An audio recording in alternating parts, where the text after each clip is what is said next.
We are back at Paris High School, a familiar setting here on City Spotlight. And we're here for the next two segments. And in this first segment, we are taping here in the Paris High School Band Room. We're talking all about the Paris High School Band, and we're welcoming first time to the program, Dr. Kevin Pruiett. He's the Director of Bands here at PCHS. Kevin, welcome to the program. Thank you very much. Pleasure to be here. Long overdue to be here, season 6 of City Spotlight. We're finally doing a segment here on the Paris High School Bands, and we look forward to learning about the current band year for Paris High School bands and maybe a little history along the way. But first, Kevin, you're a first-time guest here on City Spotlight. Can you tell our audience at home a little bit about yourself, please? Sure. I'm actually originally from Paris, born and raised here. Both my wife and I were born and raised here and came up through the band program. And went on, got a music education degree, and eventually went on for my doctorate in music. And I taught college for 13 years out at Oklahoma Baptist University, and then we decided about 6 years ago to come back home and, be a part of the band program again. So you told me beforehand you've been the director of bands here for 6 years. What is it like to teach now at your alma mater? Obviously, this is not the same building that you went to school at. Obviously, it was the old Paris High School. What's it like to be back on home turf and giving back in the way of directing the current Paris High School band students? It's unique. It's a very unique experience. I was used to teaching college kids for 13 years, and in that situation, that setting, and kids who were going to school to study music. That was their career goal. And come back and be more of a part of the foundation of the music education was a lot different. Plus, coming back home to a place where everyone has known me since I was born, in some cases, is a lot different. And being a part of a band program that has such a long tradition it's a little intimidating when you first come back, because as a high schooler, I wasn't really aware of it. I just knew we were a big, powerful, fun band to be in. I didn't really understand everything that was going on in the background or even the history of it all until much, much later. And so to learn those things and be a part of it now is a pretty exciting thing. We'd like to say, nice segue, Kevin, talking about the history, the long, rich history here at Paris High School Bands. And before we talk about the current band year and the things you guys have done this school year, let's talk a little bit about that rich history. Okay. What can you tell us about that? Well, one of the more fascinating parts about our program is the connection that we have to A. Austin Harding, who A. Austin Harding was born, I believe, in Georgetown or Ridge Farm. I think it was Georgetown, Illinois, but moved here and was really one of the first band directors in Paris, Illinois, starting a small band that was a part of the community events. Well, he went on and eventually became the first band director at the University of Illinois.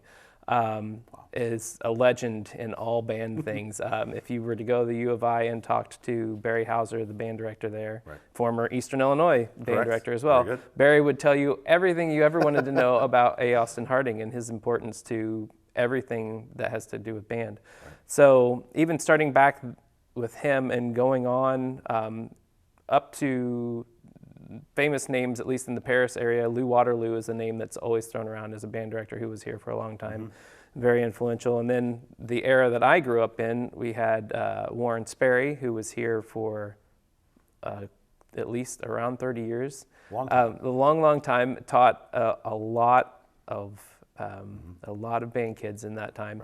And so we were a town at that point in time of around 10, 11,000, had a high school when I was there, about 800, and 240 of them were in band. That's amazing. When a quarter of your school is in band, that's a pretty impressive number, That obviously shows when you have a quarter of your school, almost a third of your school is in it, the band program is a big deal. We're happy to have, anywhere between, around 10-15% of the band, or 10 to 15% of the high school population in band is pretty impressive for us. But when you look at that big of a population, it was a pretty impressive time.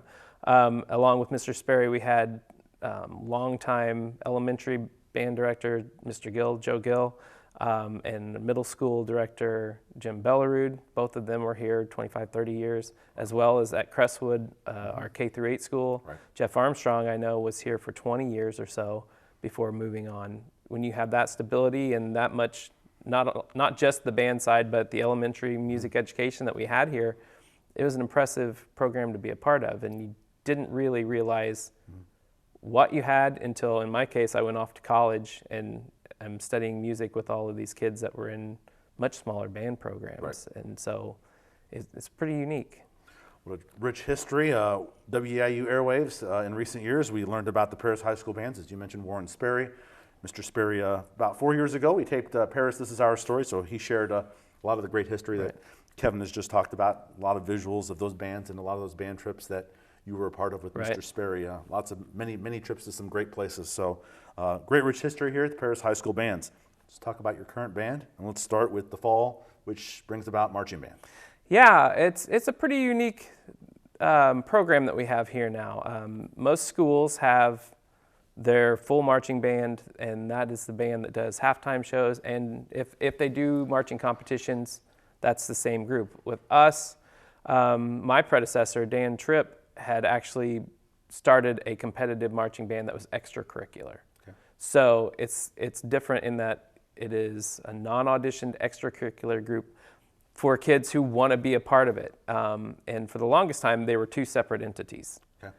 Now we have kind of combined them in that there are some kids that are not in it, but it's an extracurricular group that these are kids that really want to be a part of it. So out of that group, I think we have about 90% of our kids are in the competition group anyway.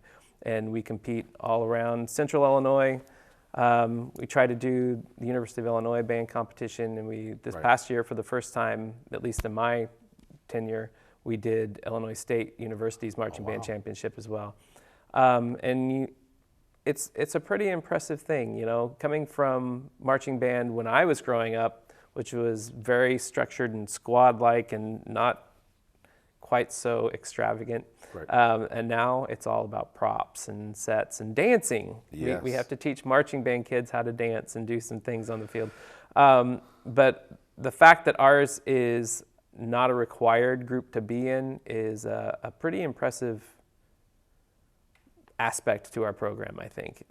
Some schools try that and it doesn't go very well, and in our case, I believe it's flourished. So.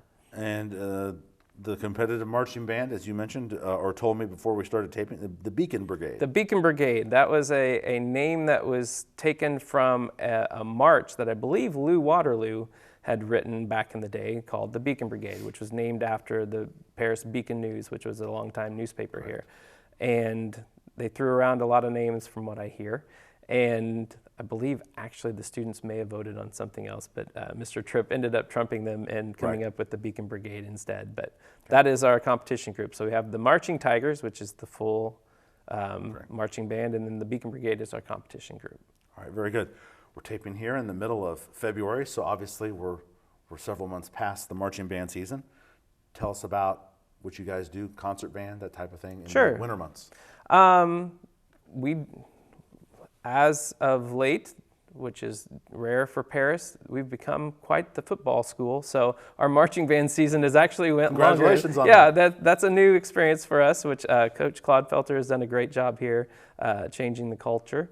And so getting into playoffs, we went longer, but we also have, our full band is everything. So we have our full band that's also the marching band, our pep band. We do anywhere between 15 to 19 girls and boys basketball games. Once again, a girls basketball team this year that's undefeated and pretty spectacular. It's fun. It's fun for the band kids. It's fun when the team is good. And we treat our athletic bands a little differently than a lot of schools, where most schools, at a basketball game, for instance, they play between games, they play at halftime, and then they leave. We treat our marching band and our pep band like college bands. So if you show up to a Paris High School football game, you show up to a Paris High School basketball game, we're going to perform for you through the entire game. If there's a timeout or a stoppage, you're going to hear some raucous band stuff. So that's another unique thing that I think we do, and serves the community pretty well. We also have our concert band that is everybody in the ensemble. And we don't do a lot of competitions or anything with that group. That's more of a let's learn some of the classic literature, learn some new literature. We also have a smaller group. We have the jazz ensemble that takes out of that group. That's an audition group. Right. And so, much like a lot of other schools, depending on what ensembles my kids are in, there are some kids that probably perform anywhere between 35 to 50 times a year as a part of the Paris High School band. Wow. We're really active there as far as the marching band goes. At least 5 to 6 parades a year. You know, we try to serve the community as best we can, whether it be at our Honeybee Parade or we're part of the Veterans Day and the Memorial Day services here in town.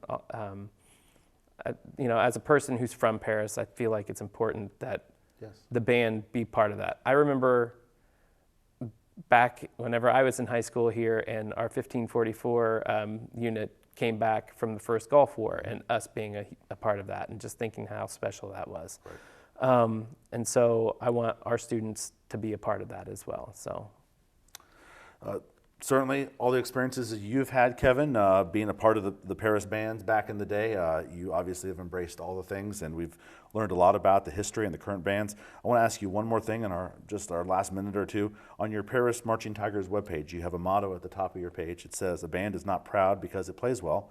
It plays well because it is proud." If you'd elaborate on that a little bit. Yeah, trying to instill a sense of pride in what we do. Once again, I've said before, I don't think I understood everything that was going on with the Paris High School band when I was here. And it wasn't for a lack of trying from my teachers. It was just more of I was a high school kid and probably wasn't paying enough attention. I try to do what I can to instill a sense of pride in the history and tell the kids about the history of the band. Focusing on our level of performance, being a part of the community, all of those things, and letting them know why we do things a little bit more, hoping that they will take pride in it. Because I remember as a Paris High School student, we were proud because we were big, we were loud, we'd march down the street and chests held high, heads held high, thinking we were it. And when we did that at parades, like in my case, we went to the Orange Bowl parade, crowd reaction was insane for us. Right.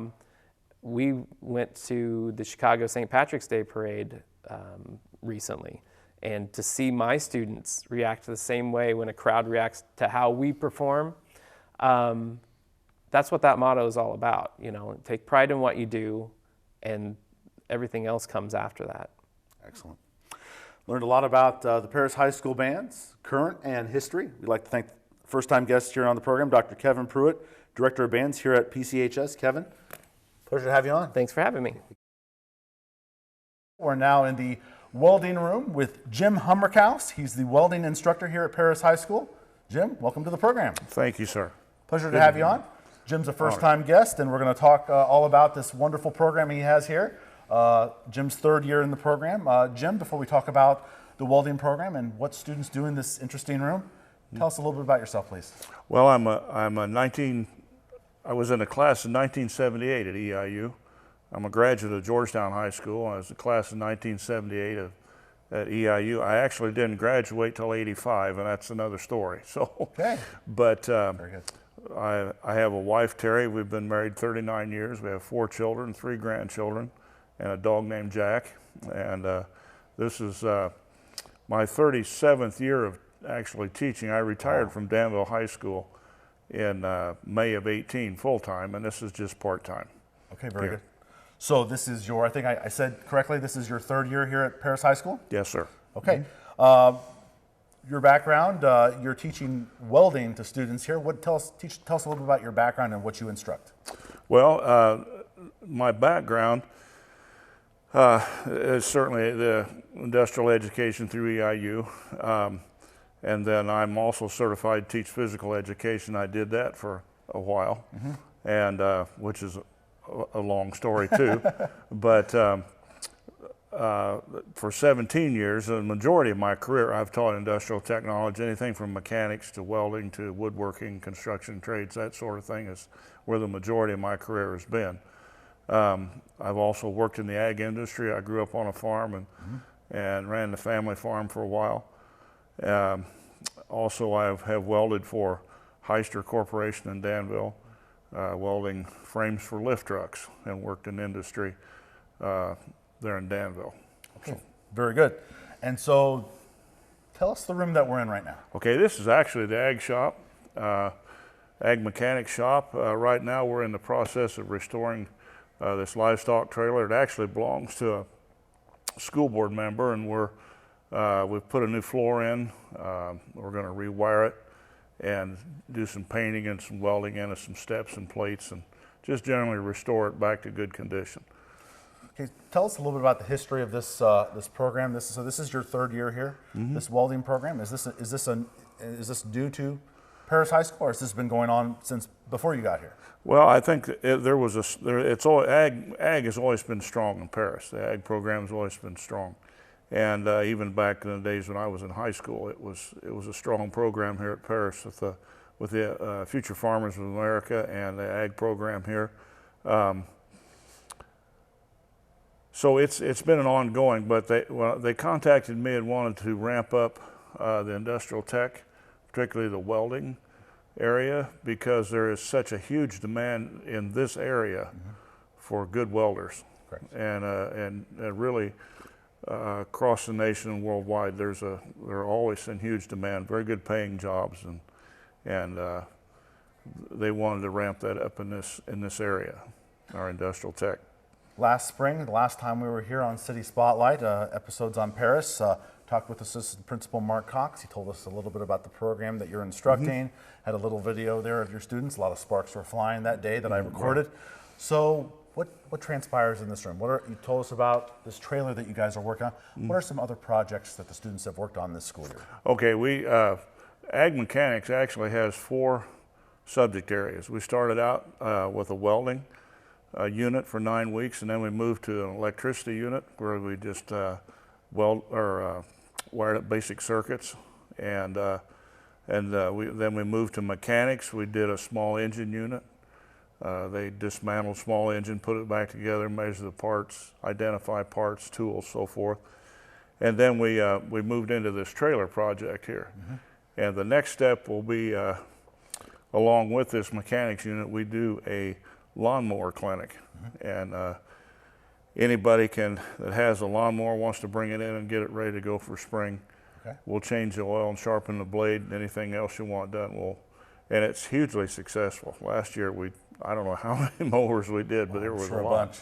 There was a lot. So if I didn't live in Charleston, I'd probably bring in my mower. Certainly, yeah. And then last unit of the year is a construction unit. Last year we built some about mid-sized dog houses. Actually involved framing just like you would a small house, and shingle roofing and siding. And this year we're going to build an urban chicken coop, and so it's a contained unit you can have in your backyard within city limits. Oh wow! And so, how many sections of this class are taught? Is this just one class? No, there's 2 sections of ag mechanics. Okay, and roughly how many students do you have? One contains about 12. There's probably about 20 altogether, and so in the 2 sections, so about 10 apiece. And these students that are a part of the classes, what do they think about what they're doing? They love it.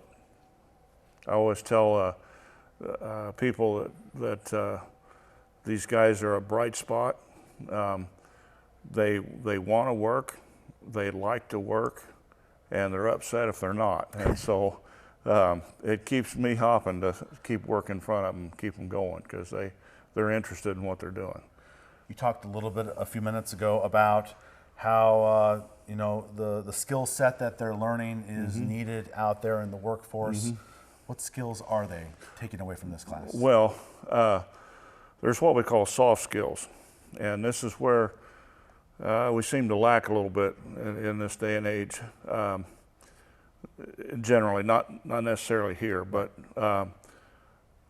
show up, follow instruction, right. Get along with your coworkers, right. Have good basic math and reading skills. Those are what we call soft skills. Those things that we used to not even think anything about. Communicating with one another. Looking somebody in the eye when you speak to them. Right. Right. you know, those things, I don't directly teach those, but then again, I do. And you know, it's so, you know, I stay on top of their attendance.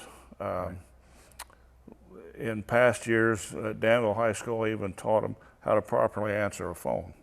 Wow. And so, and I would have them place orders for materials, so they had to communicate. And so, you know, those sort of things. And then certainly basic welding skills, a pretty good work ethic, staying on task, you know, those sorts of things that, and then along with the work skills, welders learning to use about 3 different operations and processes. Right. They do fabrication, measurement, same thing with ag mechanics. You know, measurement, staying on task, completing your job, follow instruction, you know, that sort of thing, along with subject matter they're learning. I've talked to a handful of educators, all the school districts that I've covered here on City Spotlight, to hear about these programs that are not, you know, they're kind of outside of the basic reading, writing classes. For students to be able to have this opportunity to learn these kinds of very truly unique skills that they could, not to say that they would want to skip college and not advance their skills, but they could walk out of here with their high school diploma and they would have skills to go right into that workforce. Absolutely, and the big demand for jobs are in the skilled trades, welding, construction, electricity, plumbing, and with a high school diploma, you can be accepted into an apprenticeship program or into a technical school where they advance their skills.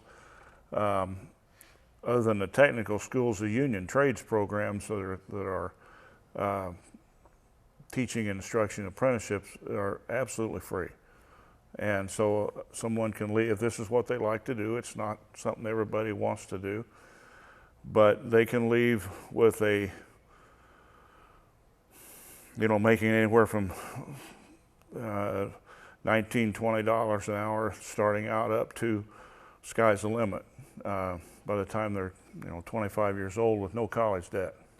And so that would be a plus. Okay, very good. Thank you for your insight on that. My final question for you, Jim. Appreciate your time on the program. What do you want the students to take from this class?